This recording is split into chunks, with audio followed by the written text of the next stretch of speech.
नमस्ते genius, myself Alka and welcome to our excellence family. चलिए friends, start करेंगे आज की वीडियो जिसमें हमारा टॉपिक है प्रबंध की प्रकृति। मतलब आज हम ये जानेंगे कि हम जो मैनेजमेंट का काम करते हैं, ठीक है, तो हमारे काम करने का तरीका क्या एक विज्ञान के आधार पर आधारित है क्या हम जिस तरीके से काम करते हैं या लोगों से जब काम लेते हैं तो वो तरीका हमारा विज्ञान कहलाता है, या फिर वो तरीका हमारा कला कहलाता है, या फिर हम जो प्रबंध का काम करते हैं वो पेशे के अंतर्गत आता है। पेशा मतलब जिसमें विशिष्ट योग्यता, ज्ञान आदि के आधार पर काम किया जाता है, जैसे डॉक्टर, इंजीनियर, टीचर, ये सब किसके अंदर आते हैं? पेशे के अंतर्गत आते हैं। तो जब एक मैनेजर भी मैनेजमेंट का काम करता है तो उसके काम को पेशे कहा जाता है, मतलब पेशा कहा जाता है, या विज्ञान कहा जाता है, या कला कहा जाता है। अगर ये तीनों कहा जाता है तो क्यों कहा जाता है, किस आधार पर इन्हें विज्ञान, कला और पेशा बोला गया है, आज के वीडियो में हम यही डिस्कस करने वाले हैं। सो ध्यान से सुनना। हम इसमें फर्स्ट जानेंगे कला की क्या विशेषता होती है और प्रबंध को कला किस आधार पर कहा गया। फिर हम जानेंगे कि विज्ञान की क्या विशेषता होती है और इन विशेषताओं के कारण प्रबंध को विज्ञान कहा गया। फिर पेशे की विशेषता जानेंगे और फिर पेशे में प्रबंध को शामिल करके बताएंगे कि कितनी सीमा तक प्रबंध को एक पेशा कहा गया है और कितनी सीमा तक प्रबंध पेशे के अंतर्गत नहीं आता है। ठीक है फ्रेंड्स, तो ध्यान से देखो क्या लिखा है कि प्रबंध शब्द जो है आज कई अर्थों में प्रयुक्त होता है, जो इसकी प्रकृति के विभिन्न पहलुओं को उजागर करता है। मतलब बताता है कि प्रबंध शब्द आज कई अर्थों में उपयोग में आता है। कई अर्थ का मीनिंग है, जैसे कोई कला बोलता है तो कला किस बेस पे वो उसको बोल रहा है, उसका मीनिंग इसके अंदर अपन को बताता है। फिर सेकंड, विज्ञान इसको क्यों बोला गया है, और थर्ड, पेशा इसको क्यों बोला गया है। ठीक है, इन अलग अलग अर्थों में बोलने का क्या रीजन है और ये अलग अलग अर्थ इसकी क्या विशेषता को बताते हैं, तो हम एक एक करके स्टार्ट करेंगे। ठीक है फ्रेंड्स, तो फर्स्ट अपन किसके बारे में पढ़ेंगे? कला के रूप में, कि प्रबंध कला के रूप में क्यों है। तो जानो सबसे पहले कला क्या होती है। देखो कला क्या है? कला इच्छित परिणामों को पाने के लिए वर्तमान ज्ञान का व्यक्तिगत एवं दक्षतापूर्ण उपयोग है। इसे अध्ययन, अवलोकन एवं अनुभव से प्राप्त किया जा सकता है।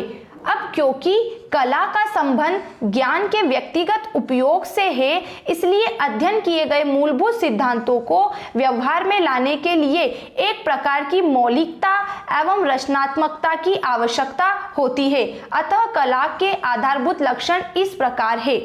कहने का मीनिंग ये है कि ये हमें बता रहा है कि कला क्या है। कुछ परिणाम, हमारे कुछ लक्ष्य होते हैं, उन्हें पाने का एक व्यक्तिगत ज्ञान है। ठीक है, अब वो व्यक्तिगत ज्ञान अपन को कैसे मिलेगा? विज्ञान के आधार पर। मतलब जब आज कोई भी आप काम करते हो तो वो काम करने के लिए सबसे पहले आपको ज्ञान लेना पड़ता है। जैसे कि आज एक डॉक्टर कैसे बना है, सबसे पहले उसने क्या किया? डॉक्टर की पढ़ाई की, फिर पढ़ाई करने के बाद वो अपनी सर्विस देने लगा है। तो यहाँ पर ये बोला गया है फ्रेंड्स कि क्या बोल रहा है वो, कि कला जो है वो इच्छित परिणामों को पाने के लिए वर्तमान ज्ञान का व्यक्तिगत एवं दक्षतापूर्ण उपयोग है। मतलब ज्ञान जो है, विज्ञान जो है, जो हमने विज्ञान के जरिए जो कुछ ज्ञान प्राप्त किया है उस ज्ञान का एक उपयोग है, एक उपयोग है कला। हम जो ज्ञान प्राप्त करते हैं विज्ञान से, उस ज्ञान का एक व्यवहारिक रूप कला है। जैसे एक लड़के ने चिकित्सक की पढ़ाई की, डॉक्टर की पढ़ाई की, तो वो क्या हो गया? विज्ञान। और पढ़ाई करने के बाद जब वो डॉक्टर बन जाता है और अपनी सेवा दे रहा है तो वो क्या हो गया? कला। तो यहाँ समझ में आया कि जो ज्ञान हमने हासिल किया, जो प्राप्त किया, उस ज्ञान का उपयोग कला कहलाता है।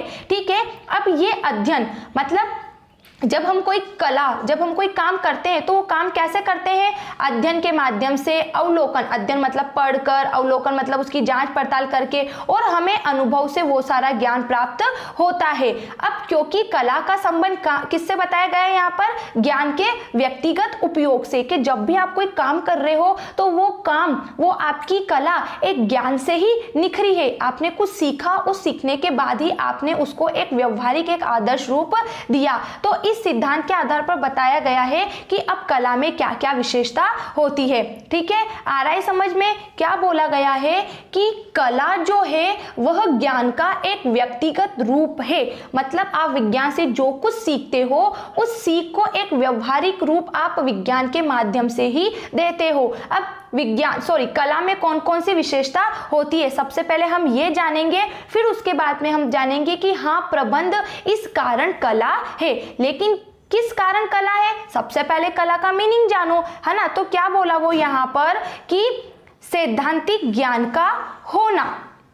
जैसे कला यह मानकर चलती है कि कुछ सैद्धांतिक ज्ञान एक विशेष प्रकार की कला में प्रयुक्त होता है। उदाहरण के लिए नृत्य, जन संबोधन, भाषण, कला, संगीत पर साहित्य सर्वमान्य है। क्या कह रहा है? सैद्धांतिक ज्ञान का होना। कला के लिए कुछ ज्ञान का होना आवश्यक है। जैसे आप नृत्य करते हो, आप डांस करते हो, तो डांस के लिए आपको सबसे पहले उसकी शिक्षा लेनी होगी, क्योंकि नृत्य बहुत तरीके का होता है। फिर जन संबोधन, जैसे कभी आप भाषण देते हो, कोई नेता बनते हो, तो उसकी भी बहुत सारी प्रोसेस है। आप संगीत सीखते हो या संगीत का काम करते हो, आप सॉन्ग गाते हो, तो उसके लिए आपको संगीत की शिक्षा लेनी पड़ेगी, संगीत के सुरों का महत्व जानना होगा, तब जाके तो आप एक गायक बनोगे।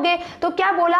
कला क्या है? सैद्धांतिक ज्ञान पर आधारित। कि हर एक काम आपका परफेक्ट तब होता है जब आपको किसी बात का ज्ञान होगा। अगर आप सिंगर बने तो सिंगर बनने के लिए, मतलब आप संगीतकार बने तो उसके लिए आपको संगीत का ज्ञान होना आवश्यक है। ठीक है, अब सेकंड देखो, सेकंड क्या लिखा है? व्यक्तिगत योग्यता अनुसार उपयोग। अब ये जो कला है, तो कला है ना, हर व्यक्तियों में अलग अलग होती है। जैसे एक क्लास में देखो, सब बच्चे बैठे रहते हैं, कोई ज़्यादा अच्छा पढ़ता है तो कोई कम अच्छा पढ़ता है, कोई बिल्कुल भी नहीं पढ़ता है, तो सब में हर एक बात को कैच करने का अलग अलग तरीका होता है। ठीक है, तो यहाँ पे देखो क्या लिखा है? व्यक्तिगत योग्यता अनुसार उपयोग। कि इस मूलभूत सैद्धांतिक ज्ञान का उपयोग हर व्यक्ति के अनुसार अलग अलग होता है। मतलब कला जो है हर एक व्यक्ति में अलग अलग है। जैसे उदाहरण के लिए दो नर्तक, दो वक्ता, वक्ता मतलब बोलने वाले, दो कलाकार अथवा दो लेखकों की अपनी अपनी कला के प्रदर्शन में क्या है? भिन्नता होगी। सेकंड टॉपिक है हमारा व्यक्तिगत योग्यता अनुसार उपयोग। कला का हर एक व्यक्ति अपनी योग्यता के अनुसार उपयोग करता है। जैसे डॉक्टर की अगर कोई व्यक्ति पढ़ाई कर रहा है तो डॉक्टर भी अलग अलग फील्ड के बने जाते हैं, है ना। तो सबकी कलाएं कैसी हो जाती है? अलग अलग हो जाती है। ठीक है, अब थर्ड देखो, इसमें क्या लिखा है? व्यवहार एवं रचनात्मकता पर आधारित। कला किस पर आधारित है? व्यवहार एवं रचनात्मकता पर। क्या मीनिंग है इसका? देखो, सभी कला क्या है? व्यवहारिक। व्यवहारिक का मतलब होता है जो हमारे सामने घटित होती है और जिसको हम देखते हैं। जैसे हम जानते हैं कि संगीत 7 सुरों पर आधारित है, लेकिन किसी संगीतकार की संगीत रचना विशिष्ट अथवा भिन्न होती है। यह इस बात पर निर्भर करती है कि इन सुरों का किस प्रकार से संगीत सृजन में प्रयोग किया गया है, जो कि उसकी अपनी व्याख्या होती है। क्या कह रहा है वो ये बोल रहा है कि ज्ञान सबका एक जैसा है, लेकिन उस ज्ञान को उजागर करने का तरीका सबका अलग अलग है ना। जैसे कि सबको मालूम है कि संगीत की शिक्षा 7 सुरों पर आधारित है। 7 सुरों का ज्ञान होने पर संगीतज्ञ या संगीतकार बना जाता है, लेकिन हर एक व्यक्ति 7 सुरों का ज्ञान तो हासिल करता है, और जब वो संगीतकार बनता है तो हर एक के लय, सुर, ताल अलग अलग हो जाते हैं। तो कला क्या है? कला एक व्यवहारिक है, ठीक है, जिसे हम व्यवहारिक जीवन में घटित होते हुए देखते हैं। लेकिन ज्ञान सबका एक जैसा होता है, लेकिन उस ज्ञान को उजागर करने के तरीके सबके अलग अलग होते हैं। तो कला भी क्या है? होती सब में है, लेकिन उसको अलग अलग तरीके से बताने का सबका अलग अलग हुनर होता है। जैसे संगीतकार भी अलग अलग होते हैं। ठीक है फ्रेंड्स, तो किस बेस पर हमने क्या जाना अभी? कला की विशेषता, कि कला के लिए सैद्धांतिक ज्ञान का होना आवश्यक है। मतलब सबसे पहले आपके पास ज्ञान होगा तब आप कोई काम कर सकते हो। जैसे पढ़ाई करोगे तब टीचर बनोगे, डॉक्टर बनना है तो डॉक्टर की पढ़ाई करनी पड़ेगी। फिर व्यक्तिगत योग्यता अनुसार उपयोग, फिर उस कला का आप अपनी एबिलिटी के बेस पे अलग अलग फील्ड में अलग अलग तरीके से उपयोग कर सकते हो। और व्यवहार एवं रचनात्मकता पर आधारित कला क्या है? अलग अलग तरीके से प्रदर्शित की जाती है। तो ये हमने हमने कला की विशेषता जानी, तो अब हम पढ़ेंगे कि कला में ये विशेषता होने के बाद क्या प्रबंध को एक कला कहा जा सकता है। अगर कहा जा सकता है तो क्यों? देखो यहाँ पर कुछ पॉइंट्स से क्या लिखा है कि प्रबंध एक कला है क्योंकि यह निम्न विशेषताओं को पूरा करती है। अब कला की 3 विशेषता आपको याद हो गई ना, तो देखो क्या वो 3 विशेषता प्रबंध के अंदर आ रही है क्या? देखते हैं हम। क्या बोला? एक सफल प्रबंधक प्रबंध कला का उद्यम के दिन प्रतिदिन के प्रबंध में उपयोग करता है। मतलब एक जो मैनेजर होता है वो प्रबंध का काम मतलब मैनेजमेंट का काम है ना, अपने उद्यम मतलब अपने बिजनेस के दिन प्रतिदिन के कामों में करता है। जैसे किसी वस्तु का उत्पादन करना है, ठीक है, योजना बनाना है, कर्मचारियों की समस्याओं को सुनना है, तो इन सब के लिए वो प्रबंध का उपयोग कर रहा है, ठीक है, जो कि किस पे आधारित है? प्रबंध का उपयोग अध्ययन, अवलोकन एवं अनुभव पर आधारित होता है। उदाहरण, कार्य को लेकर योजना बनाना व समस्याओं का समाधान करना। एक सफल प्रबंधक प्रबंध कला का अपने बिजनेस के हर एक काम में उपयोग करता है, दिन प्रतिदिन के काम में। और कैसे उपयोग करता है? सबसे पहले उसका अध्ययन करता है, मतलब कमियों को देखता है। जैसे कि किसी कर्मचारी की समस्या का समाधान करना है तो सबसे पहले देखा जाएगा कर्मचारी को समस्या किस बात से हुई है, ठीक है, उस बात का अध्ययन करना, उसका अवलोकन करना मतलब जांच पड़ताल करना, फिर उसकी समस्या का समाधान करना, काम करने के लिए योजना बनाना, ठीक है, क्या काम करने में अधिक समय लग रहा है, अधिक समय क्यों लग रहा है, तो उसका समय अध्ययन करना, ठीक है। समय अध्ययन वो होता है फ्रेंड्स कि एक समय निर्धारित कर देना कि किसी काम को करने में 1 घंटा लगना चाहिए। अगर आपको 1.5 घंटा लगा मतलब आधा घंटा एक्स्ट्रा क्यों लगा, उस आधे घंटे के रीजन का पता लगाना, वो होता है समय अध्ययन। तो इस प्रकार से ये भी तो एक कला बोला जाता है कि प्रबंध में जो कोई भी काम किया जा रहा है उस काम का अध्ययन अवलोकन सारे बेस पर उसको एक स्वरूप प्रदान किया जा रहा है। अब देखो सेकंड पॉइंट्स क्या है इसमें? प्रबंध के विभिन्न सिद्धांत है। सिद्धांत का मतलब होता है फ्रेंड्स, सिद्धांत एक आधारभूत सत्य होते हैं जो क्या किया जाता है कि उनका प्रयोग करके और फिर आपको उसके बारे में बताया जाता है कि हाँ ये बात एकदम सही है, ठीक है। तो उन सिद्धांतों का प्रतिपादन कई प्रबंध विचारकों ने दिया है, जैसे F.W. Taylor, Henry Fayol. अब ये दोनों क्या थे? वैज्ञानिक प्रबंध, मतलब एक खनन इंजीनियर थे और एक और क्या थे?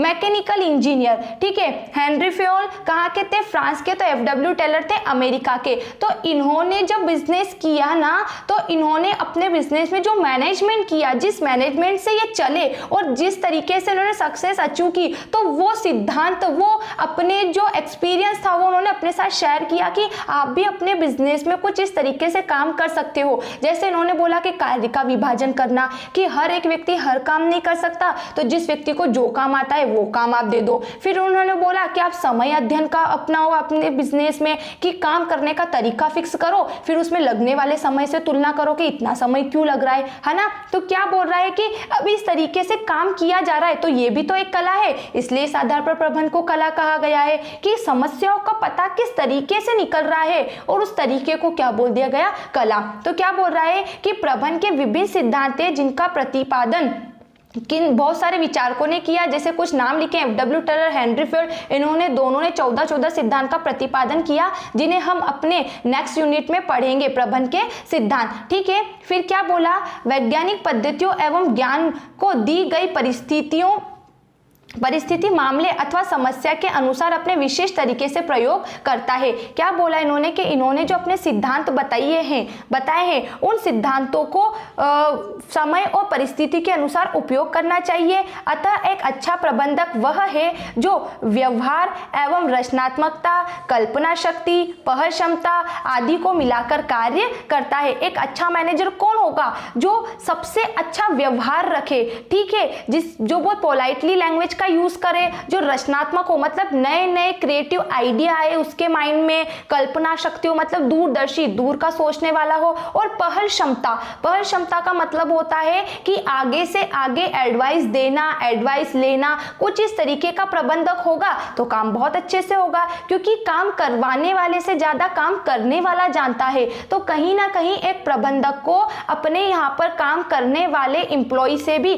काम के तरीकों के बारे में पूछना चाहिए। चाहिए। अगर वो पूछेगा तो कर्मचारी आगे से आगे पहल करेंगे कि हम काम को इस तरीके से कर सकते हैं। एंड थर्ड देखो, इसमें एक प्रबंध इस प्राप्त ज्ञान का परिस्थिति जन्य वास्तविकता के परिदृश्य में व्यक्ति अनुसार एवं दक्षता अनुसार उपयोग करता है। क्या बोला कि प्रबंध के जो सिद्धांत है, इन सिद्धांतों का उपयोग परिस्थिति जन्य मतलब सिचुएशन के अकॉर्डिंग और परिदृश्य में व्यक्ति अनुसार एवं दक्षता अनुसार, जैसा व्यक्ति होगा, जैसी उसमें योग्यता होगी, उस आधार पर इन सिद्धांतों का उपयोग किया जाता है।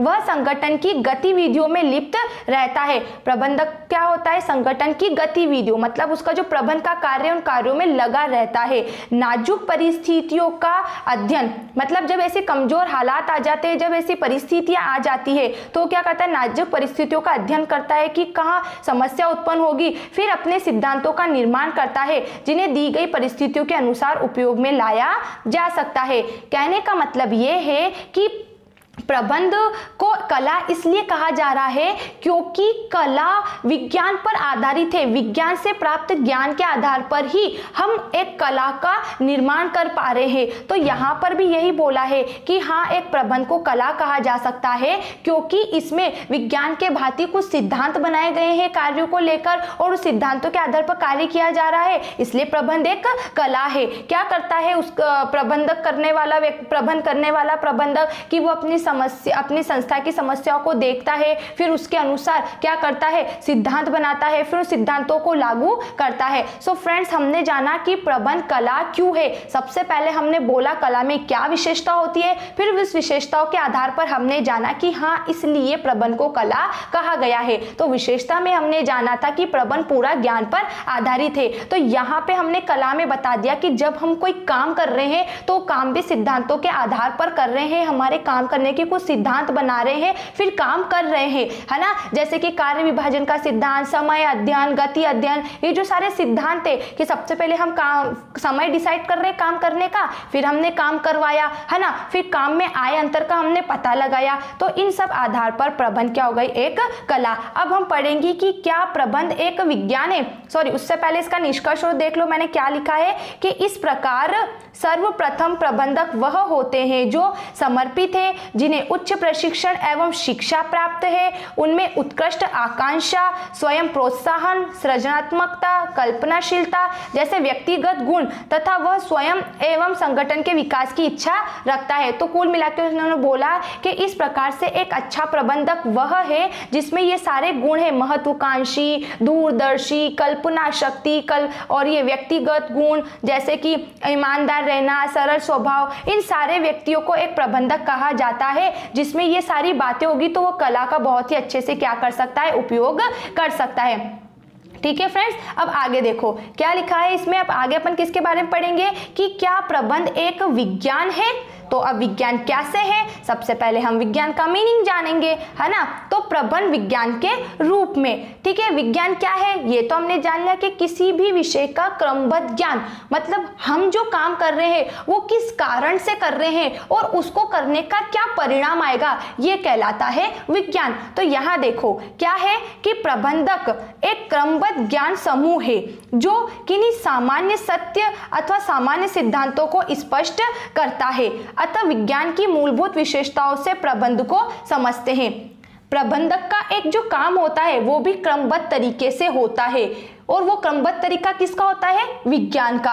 अतः प्रबंधक का जो काम होता है प्रबंध का, तो वह विज्ञान क्यों है, इसे जानने से पहले सबसे पहले जानो कि विज्ञान के अंदर क्या विशेषता होती है, क्यों विज्ञान का जन्म हुआ और क्या विज्ञान का मतलब क्या होता है। तो यहाँ पे लिखा है फर्स्ट कि क्रमबद्ध ज्ञान समूह। विज्ञान ज्ञान का क्रमबद्ध समूह है, मतलब जो कोई हमारे ज्ञान को विज्ञान कहा गया है, क्रमबद्ध समूह को। इसके सिद्धांत क्या करते हैं? कारण एवं परिणाम के बीच में संबंध आधारित है, मतलब कोई भी काम किया तो किस कारण से किया, उसको करने की क्या परिणाम आए हैं। उदाहरण के लिए पेड़ से सेब का टूटकर पृथ्वी पर आने की घटना गुरुत्वाकर्षण के सिद्धांत को जन्म देती है। जैसे एक सेब टूटकर पृथ्वी पर आया तो उसका कारण क्या, गुरुत्वाकर्षण। गुरुत्वाकर्षण बल के कारण उस बल ने उस सेब को नीचे की तरफ खींचा, तो उस बल के कारण वो ऊपर से नीचे गिरा। तो ये विज्ञान है जिसने कारण बताया कि कारण क्या हुआ, गुरुत्वाकर्षण बल लगा और परिणाम क्या हुआ, वो सेब नीचे गिर गया। तो ये है कि विज्ञान कारण और परिणाम को बताता है। सेकंड देखो क्या लिखा है, परीक्षण पर आधारित सिद्धांत। हर एक बात को विज्ञान का रूप तभी दिया जाएगा जब उसका परीक्षण होगा, जब एक्सपेरिमेंट होगा। जैसे आप देखते हो किसी भी बीमारी के लिए कभी कोई वैक्सीन आती है तो सबसे पहले उसका क्या किया जाता है, एक्सपेरिमेंट किया जाता है। फिर उसको क्या किया जाता है, किसी भी पर्सन पर अप्लाई किया जाता है। सबसे पहले अपन क्या करते हैं, उसका एक्सपेरिमेंट करते हैं। एक्सा एक्सपेरिमेंट अक्सर एनिमल्स पे ही किया जाता है, फिर हर एक प्रकार के व्यक्तियों पर, मनुष्यों पर किया जाता है। तो क्या बोल रहा है वो यहाँ पर कि वैज्ञानिक सिद्धांतों को पहले अवलोकन के माध्यम से विकसित किया जाता है। अवलोकन मतलब जांच पड़ताल के माध्यम से उन्हें पहचाना जाता है और फिर नियंत्रित परिस्थितियों में बार बार परीक्षण कर उसकी जांच की जाती है। जैसे ही जब कोई बीमारी आती है, जैसे हमारे देश में हैजा, पीलिया, टाइफाइड, ऐसी जो बीमारियां आई थी और आज भी ये हमारे देश में बीमारियां हैं, तो इन बीमारियों, जैसे ये बीमारियां आई तो एकदम से इनकी वैक्सीन नहीं बन गई। इनकी वैक्सीन बनाने में काफी टाइम लगा, फिर उसका एक्सपेरिमेंट किया गया और बार बार उनका परीक्षण किया गया और पता लगाया गया कि कितने टाइमिंग में एक बंदा ठीक हो सकता है इस वैक्सीन से, मतलब इस इंजेक्शन से। ठीक है फ्रेंड्स, अब अगला देखो व्यापक वैधता। विज्ञान के अपन विशेषता पढ़ रहे हैं कि विज्ञान पहला क्रमबद्ध ज्ञान समूह है, दूसरा विज्ञान से प्राप्त ज्ञान को विज्ञान तभी कहा जाता है जब उस ज्ञान का बार बार परीक्षण किया जाता है, मतलब बार बार एक्सपेरिमेंट किया जाता है। फिर व्यापक वैधता, वैज्ञानिक सिद्धांत वैधता एवं उपयोग के लिए कैसे होते हैं, सार्वभौमिक होते हैं। विज्ञान के सिद्धांत सभी जगह अपनाए जाते हैं, इसका दायरा एक क्षेत्र विशेष तक सीमित नहीं रहता। तो कुछ इस प्रकार से हमने जाना कि विज्ञान की क्या विशेषता होती है। तो अब अपन जान लेते हैं कि जो ये प्रबंध है उसको विज्ञान क्यों कहा गया है। तो इस प्रकार उपयुक्त विशेषताओं के आधार पर हम कह सकते हैं कि प्रबंध विज्ञान के रूप में कुछ विशेषताओं को धारण करता है।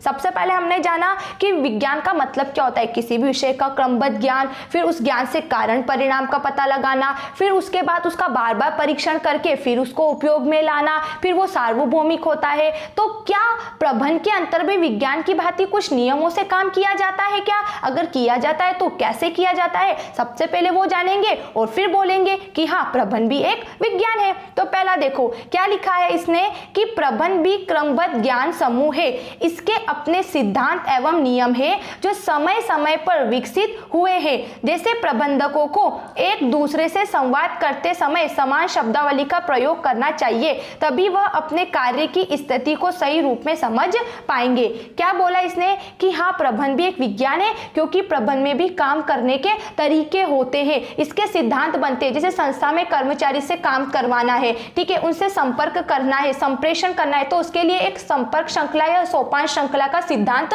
बना है। सोपान श्रृंखला या संपर्क श्रृंखला एक ऐसी श्रृंखला है जिसमें क्या होता है, कर्मचारी और नियोक्ता, मतलब नियोक्ता कौन, मालिक जो काम करने के लिए कर्मचारी को नियुक्त करता है, इन दोनों के बीच संवाद होता है। तो लोगों से काम कराने के लिए कार्य विभाजन का सिद्धांत हो गया है। अभी हमने पढ़ा था समय अध्ययन, गति अध्ययन, पहल का सिद्धांत, मैं और हम का सिद्धांत, है ना। तो ये सारे सिद्धांत बनाए जाते हैं। वो बोल रहा है कि प्रबंध के अंतर्गत भी काम करने के लिए समस्याओं के अनुसार सिद्धांत बनाए जाते हैं और सिद्धांत कारण और परिणाम दोनों को उजागर करते हैं, इस कारण प्रबंध विज्ञान है। सेकंड उसने बोला प्रबंध के जो सिद्धांत है विभिन्न संगठनों में बार बार के परीक्षण एवं अवलोकन के आधार पर विकसित हुए हैं। मतलब जब भी हमने कोई नियम बनाया, जैसे हमने वही अपना ले लेते हैं कि चलो अब थकान अध्ययन का नियम लेते हैं, समय अध्ययन अपन ने जान लिया, अब थकान अध्ययन लेते हैं। थकान अध्ययन क्या होता है कि आप किसी एम्प्लॉय से कंटिन्यू काम कराओगे, ठीक है, तो वो काम तो करेगा लेकिन कुछ समय बाद वो थक जाएगा, है ना। तो उसकी थकान को दूर करने के लिए हमें काम के बीच में उसे थोड़ा सा रेस्ट देना और कोई पेय पदार्थ जैसे चाय, पानी, नाश्ता, इनकी सुविधा देना, ये थकान अध्ययन कहलाता है। इस थकान अध्ययन से बेनिफिट ये होता है कि कर्मचारी आधे या 10-15 मिनट का रेस्ट के बाद अपने आप को फिर से ऊर्जावान बना लेता है। तो यही बोला कि प्रबंध के अंदर भी ऐसा सिद्धांत बनाया गया थकान अध्ययन का, और उसका बार बार परीक्षण किया गया और पता लगाया गया कि क्या कर्मचारी को रेस्ट देने से वो फिर से ऊर्जावान बन जाता है। इस कारण प्रबंध क्या हो गया, एक विज्ञान हो गया, है ना। लेकिन प्रबंध का प्रबंध मनुष्य एवं मानवीय व्यवहार से है, इसलिए इन परीक्षणों के परिणामों की ना तो सही भविष्यवाणी की जा सकती है और न ही यह प्रतिध्वनित होते हैं। कहने का मतलब है प्रबंध के आप जो सिद्धांत बनाते हो, समय अध्ययन, गति अध्ययन, थकान अध्ययन, ये बनाते हो, ठीक है, और इनका बार बार परीक्षण करते हो, बार बार हर व्यक्ति पर अप्लाई करते हो, तो सभी व्यक्ति पर एक जैसा अप्लाई नहीं होगा, क्योंकि सबकी कैपेसिटी अलग अलग होती है। अतः हम यहाँ कह सकते हैं कि प्रबंध के सिद्धांत व्यक्तियों पर अप्लाई, मतलब मनुष्यों पर कैसे किए जाते हैं, लागू किए जाते हैं, और हर मनुष्य की क्षमता अलग अलग होती है, इसलिए सिद्धांतों से भविष्यवाणी सही नहीं की जा सकती है कि हाँ एक व्यक्ति 10 मिनट का रेस्ट करने पर ऊर्जावान बन जाता है तो दूसरा भी 10 मिनट के रेस्ट से बनेगा। हो सकता है दूसरे को 15 मिनट लग जाए, हो सकता है दूसरा 5 मिनट में एनर्जी आ जाए दूसरे पर्सन में, ठीक है। एंड लास्ट देखो, प्रबंध के सिद्धांत विज्ञान के सिद्धांतों के समान विशुद्ध नहीं होते और न ही उनका उपयोग सार्वभौमिक होता है। इनमें परिस्थितियों के अनुसार संशोधन किया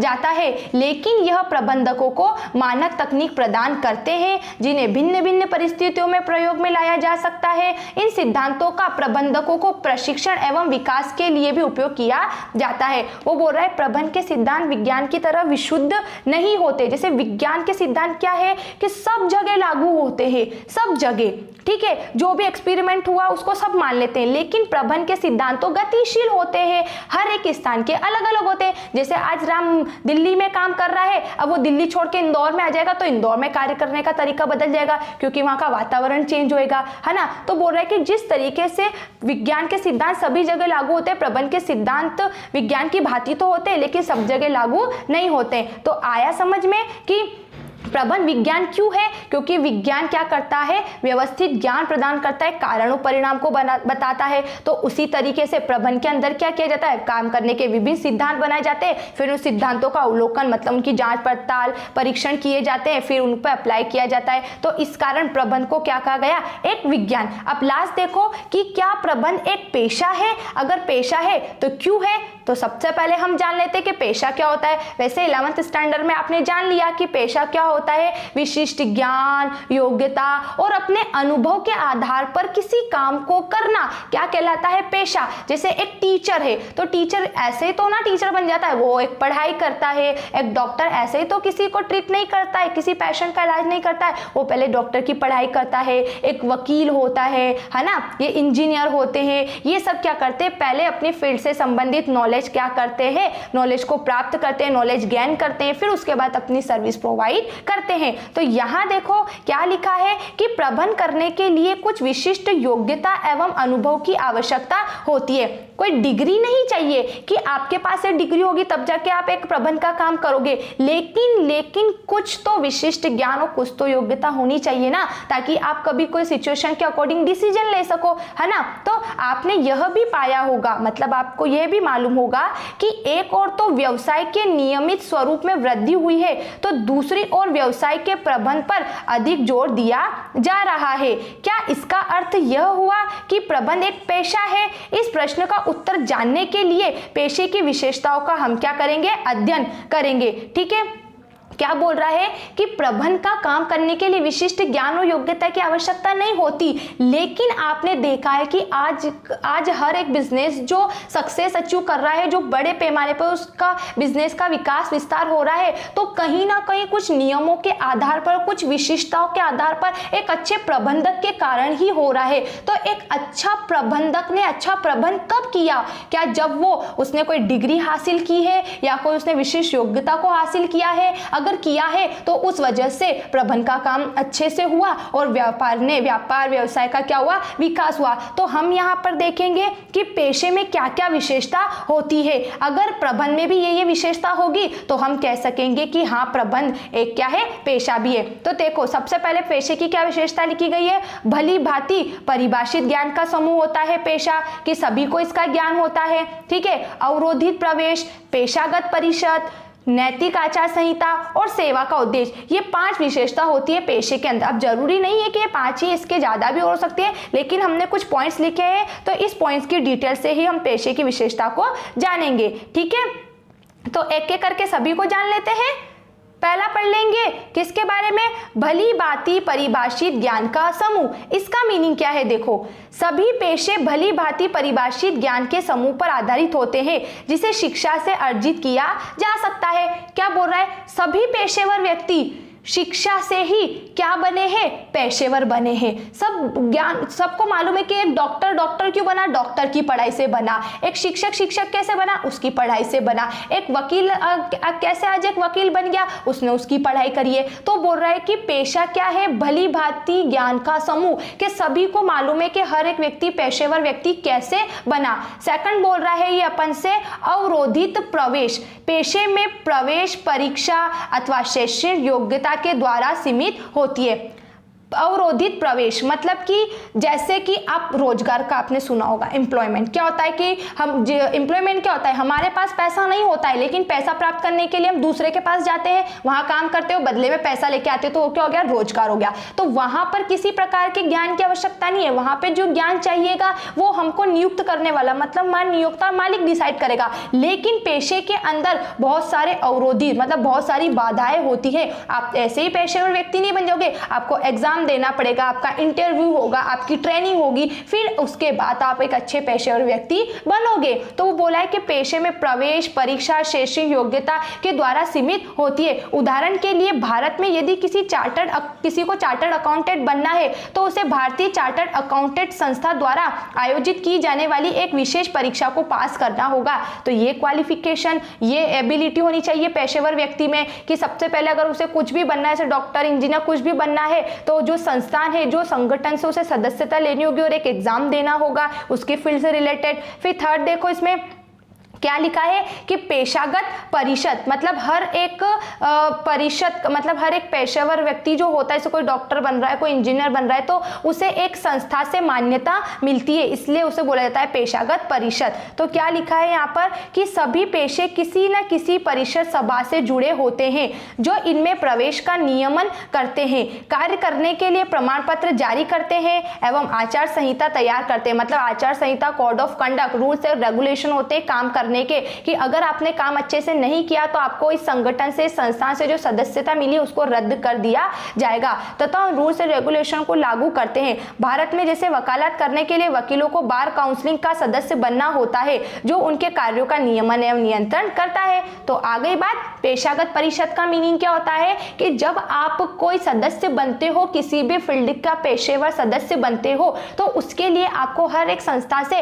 अलग अलग तरह की मान्यता, जैसे आप जो भी बना जाते हो, डॉक्टर की अलग होती है, सीए की अलग होती है, वकील की अलग होती है, हर एक का एक संस्थान होता है जहां से उन्हें सदस्यता मिलती है और काम सही नहीं करने पर उनकी सदस्यता रद्द कर दी जाती है, मतलब उनको अमान्य कर दिया जाता है। ठीक है, अब अगला देखो नैतिक आचार संहिता। सभी पेशे आचार संहिता से बंधे हैं, मतलब रूल्स रेगुलेशन से। ये जो सदस्यता होती है, जैसे वकील बनना है तो उसको बार काउंसलिंग से सदस्यता लेनी है, तो बार काउंसलिंग द्वारा ही उस पर नियमन नियंत्रण रखा जाता है, मतलब वही रूल्स रेगुलेशन बनाता है और उसे वो फॉलो करना होता है जो उनके सदस्यों के व्यवहार को दिशा देते हैं। उदाहरण के लिए जब डॉक्टर अपने पेशे में प्रवेश करता है तो वह अपने कार्य नैतिकता की शपथ लेते हैं। आगे ना बात समझ में। एंड लास्ट देखो इसमें क्या लिखा है फ्रेंड्स कि सेवा का उद्देश्य, कि पेशे का मूल उद्देश्य क्या है, निष्ठा एवं प्रतिबद्धता है, अपने ग्राहकों के हितों की साधना है। एक वकील यह सुनिश्चित करता है कि उसके मुवक्किल को न्याय मिले। सेवा का उद्देश्य, पेशा में प्रथम सेवा होता है, द्वितीय लाभ होता है। पहले सेवा करनी होती है, फिर लाभ कमाना होता है, क्योंकि पेशे में वो कार्य आते हैं जो किसी के जीवन से जुड़े होते हैं। अगर आज एक शिक्षक पढ़ा रहा है, ठीक है, तो वह क्या करेगा, जैसी शिक्षा देगा बच्चा वैसा ही पढ़ेगा। एक डॉक्टर तो क्या करता है, इलाज करेगा तो पेशेंट का उस पर भरोसा होता है, तो अब पेशेंट को क्या पता, डॉक्टर ने जैसा इलाज किया वो तो उसको सही मानेगा। तो कुल मिलाकर ऐसा बोला गया है कि हर एक पेशेवर व्यक्ति का उद्देश्य होता है कि पहले उसे सेवा करनी चाहिए, चाहिए, क्योंकि उसकी सेवा कहीं ना कहीं हर एक व्यक्ति के जीवन से जुड़ी होती है। तो फ्रेंड, हमने जाना पेशा क्या है। पेशा एक क्या विशिष्ट ज्ञान है, अवरोधित प्रवेश होते हुए पेशागत परिषद होती है, उसकी नैतिक आचार संहिता होती है, उसका सेवा उद्देश्य होता है। तो क्या ये सारी बातें एक प्रबंधक के अंदर है? अगर है तो वो भी क्या हो जाएगी, एक कला। तो है या नहीं है, ये हम इसकी डिटेल से पढ़ लेते हैं। ठीक है, तो यहाँ पे लिखा है कि प्रबंध पेशे के सिद्धांतों को पूरी तरह से पूरा तो नहीं करता, फिर भी इसमें कुछ विशेषताएं होती है। प्रबंध क्या है?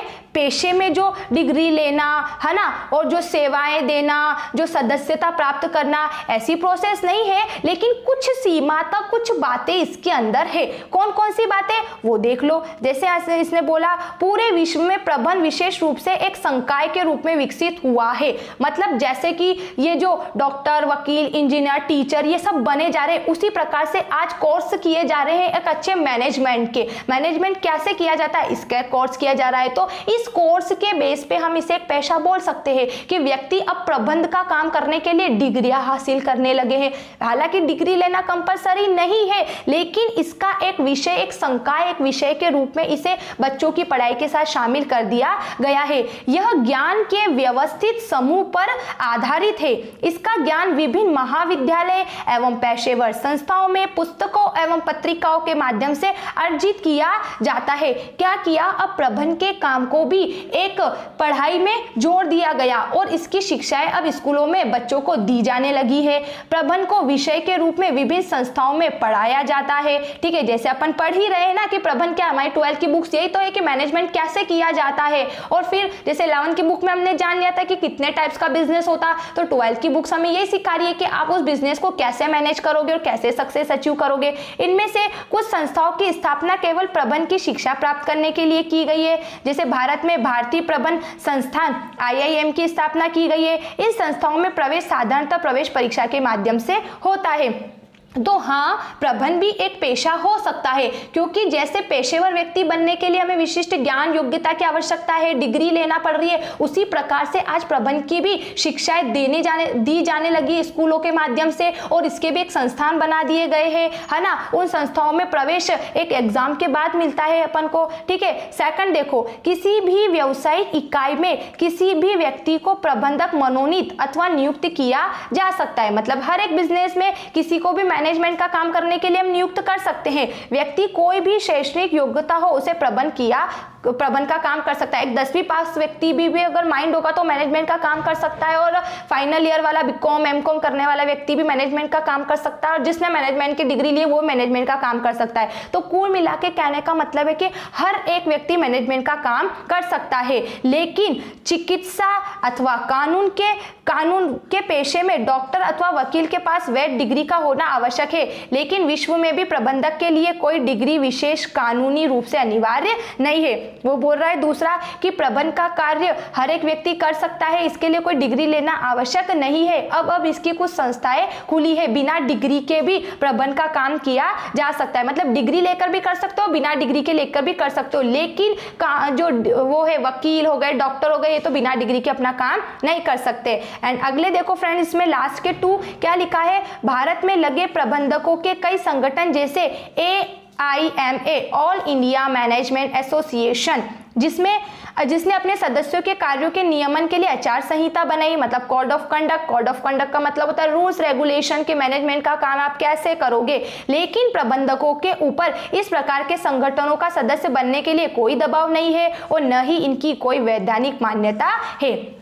कहने का मतलब है कि क्या है कि भारत में प्रबंध में लगे कई प्रबंध संगठनों में, जैसे ऑल इंडिया मैनेजमेंट एसोसिएशन में कोड ऑफ कंडक्ट बनाए गए हैं मैनेजमेंट के काम को लेकर। तो आप उस तरीके से काम कर भी सकते हो, नहीं भी कर सकते हो। एंड लास्ट है, प्रबंध का मूल उद्देश्य संगठन को अपने उद्देश्यों की प्राप्ति में सहायता करना है। यदि किसी संगठन के पास एक अच्छे प्रबंधकों की टीम है जो क्षमतावान एवं प्रभावी है, तो वह स्वयं वही उचित मूल्य पर गुणवत्तापूर्ण उत्पाद उपलब्ध कराकर समाज की सेवा कर रहा है। तो पेशे में क्या आया था, अपन ने पढ़ा था पेशे का उद्देश्य सेवा करना होता है। तो यहाँ प्रबंध एक पेशा भी हो सकता है, क्योंकि प्रबंध में भी क्या किया जाता है, एक अच्छी टीम से, एक अच्छे संगठन से कम लागत पर अधिक से अधिक उत्पाद करके समाज की सेवा की जा रही है, इसलिए प्रबंध क्या हो गया, एक पेशा भी है। तो फ्रेंड कुछ इस तरीके से हमने जाना कि प्रबंध कला क्यों है, क्योंकि ज्ञान के आधार पर उस ज्ञान का उपयोग करके हम कोई काम करते हैं, इसलिए प्रबंध एक कला है। ठीक है, और प्रबंध एक कला हो गया। फिर प्रबंध एक विज्ञान क्यों है, क्योंकि विज्ञान क्या होता है, किसी विषय का क्रमबद्ध ज्ञान होता है जो कारण परिणाम को बताता है। तो प्रबंध के अंदर भी सिद्धांतों के आधार पर काम को किया जाता है और कारण परिणाम को बताया जाता है कि समय अधिक क्यों लगा, क्यों कम लगा इनको। फिर प्रबंध एक पेशा है, हाँ पेशे में ज्ञान हासिल किया जाता है, डिग्री ली जाती है और फिर सेवाएं दी जाती है। तो प्रबंध भी एक पेशा है। प्रबंध के लिए भी डिग्री प्राप्त करने के लिए संस्थान है, लेकिन जरूरी नहीं है, कंपलसरी नहीं है कि डिग्री लो या ना लो, बिना डिग्री के भी आप काम कर सकते हो। और ये भी अपने संगठन से, अच्छे मैनेजमेंट से सेवा प्रदान करता है समाज को। तो ये हमारा टॉपिक कंप्लीट हो गया कि क्या प्रबंध एक कला है तो क्यों है, विज्ञान है तो क्यों है, और पेशा है तो क्यों है। अब अगर आपको किसी भी पॉइंट्स में कोई भी डाउट्स लगता है, किसी भी एक वर्ड को लेकर भी, तो आप मुझे कमेंट्स बॉक्स में जरूर लिख के बताइएगा। Thanks for watching this video, bye bye.